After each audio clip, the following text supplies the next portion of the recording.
You know, every single day, trillions of dollars are zipping around the global financial system. It's the engine of our world.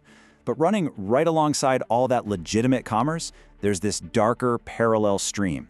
It's the lifeblood of criminal empires, corrupt regimes, you name it. This is the world of dirty money. And today, we're going to pull back the curtain on the massive, industrial-scale laundromat that cleans it. So let's just start with a number that's, well, it's almost impossible to wrap your head around. $2 trillion. That's the high-end guess for how much dirty money gets washed through the system every single year. We're talking about a criminal economy so huge, it could be up to 5% of the entire world's economic output. Just let that sink in. So what are we really talking about when we say money laundering? At its core, it's pretty simple. It's the process of making dirty money look clean. It's about taking cash from, drug trafficking and making it look like it came from a legit business. Why? So you can spend it, invest it, and live your life without the cops knocking on your door. And it almost always happens in 3 key stages. First up is placement. This is the tricky part. You've got to get all that bulky, suspicious cash into an actual bank account without raising red flags. Then comes layering. This is where you create a total whirlwind of confusing transactions, wiring money through dozens of shell companies in different countries, all to hide where it originally came from. And finally, there's integration. The now clean money comes back to you, ready to be poured into real estate, luxury cars, or even a normal-looking business. Now here's the kicker. This isn't just a story about some small-time criminals trying to hide their cash. For a really long time, the central players in this game weren't hiding in the shadows at all. They were some of the biggest, most respected names in global banking. And that brings us to this really central, really troubling question that exploded into the open after the massive HSBC scandal. When a bank is so huge, so interconnected with everything, that criminally prosecuting it could actually risk blowing up the entire global economy, does that mean it's effectively above the law? Does it become too big to jail? But you know, before HSBC, there was BCCI. And this wasn't some good bank that just went bad. No, this was a criminal enterprise from day one.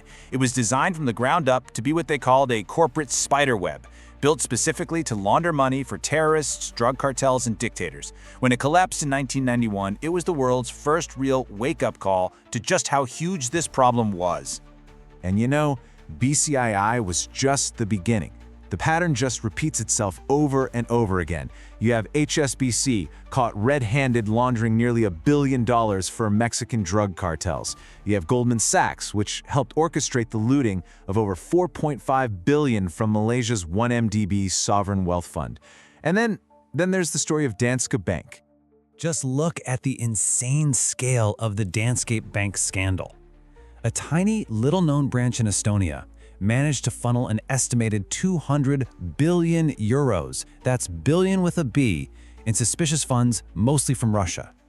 I mean, that one single case makes these other huge, world-famous scandals look tiny. It was like a fire hose of dirty money flowing through one single, poorly supervised office. It's staggering. And look, these weren't just isolated failures or, a few bad apples. Across all of these scandals, investigators found the exact same root cause: a corporate culture of willful blindness. Time and again, compliance departments were underfunded and ignored, internal warnings were brushed aside, and the profits from these super high-risk clients were they were too good to pass up. But scandals like these don't just happen in a vacuum, right? They're only possible because of a global system, a very carefully constructed architecture that's basically built for one purpose: evasion. And this whole system is built on a really simple contrast. On one hand, you've got the onshore world. Think countries like the US or Germany, with high taxes, strict rules, and a push for transparency. And on the other hand, you have the offshore world. This whole network of tax havens that offer secrecy, super lax rules, and little to no taxes. It creates this incredibly powerful incentive to just move money out of sight. The key concept here has a fancy name: jurisdictional arbitrage. But in simple terms, it's just law shopping. Offshore havens are basically selling their own laws, allowing criminals and big corporations to pick and choose the legal system that benefits them the most. It lets them shield their assets from the rules back in their home country. And the foundation of this entire system? Secrecy. absolute ironclad secrecy. This was really perfected by Switzerland's famous 1934 Banking Act. It literally made it a criminal offense for a banker to disclose client information.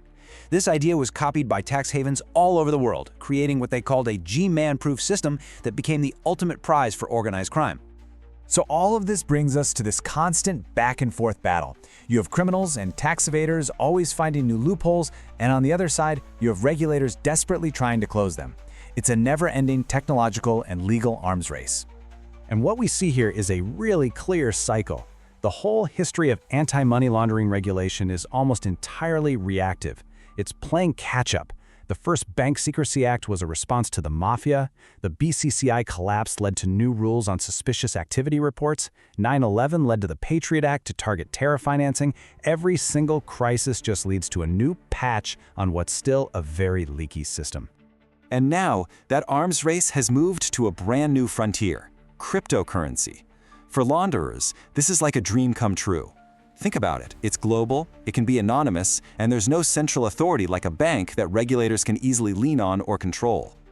And the techniques they're using are getting incredibly sophisticated. They use things called mixers or tumblers to throw a bunch of different people's coins together to break the digital trail. They use special privacy points that are designed from the ground up to be untraceable. And they chain hop, rapidly swapping between different cryptos to create a confusing digital mess for anyone trying to follow the money. It's basically the layering stage, but supercharged for the digital age. But here's the thing. Technology is also a huge part of the defense. The old way of flagging suspicious transactions, it created a mountain of false alarms for investigators to sort through. But new AI systems can slash those false positives by over 60%. That frees up human investigators to focus on what's actually real criminal activity. So after all of this, the giant scandals, the offshore havens, the crypto mixers, why should you actually care? Because this isn't some abstract, victimless financial crime. It has very real, very painful costs for all of us. Let's start with this number: $600 billion. That's the estimated tax revenue that governments lose every single year. That's money that should be funding our schools, our hospitals, our roads, but instead, it just vanishes into the offshore fog. And the damage goes so much deeper than that. Laundered money is used to snap up real estate, pricing regular people out of cities like London and Vancouver. It's the money that enables drug trafficking, human smuggling, and terrorism. It's the financial engine that makes the world's worst crimes profitable. But maybe, just maybe, the most dangerous cost of all is the collapse of trust.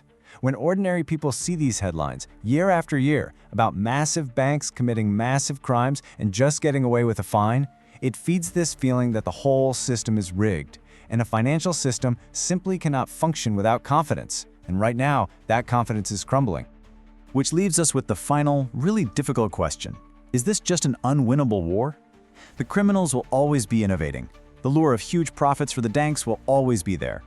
The fight, really, is to manage a problem that can probably never be totally stamped out.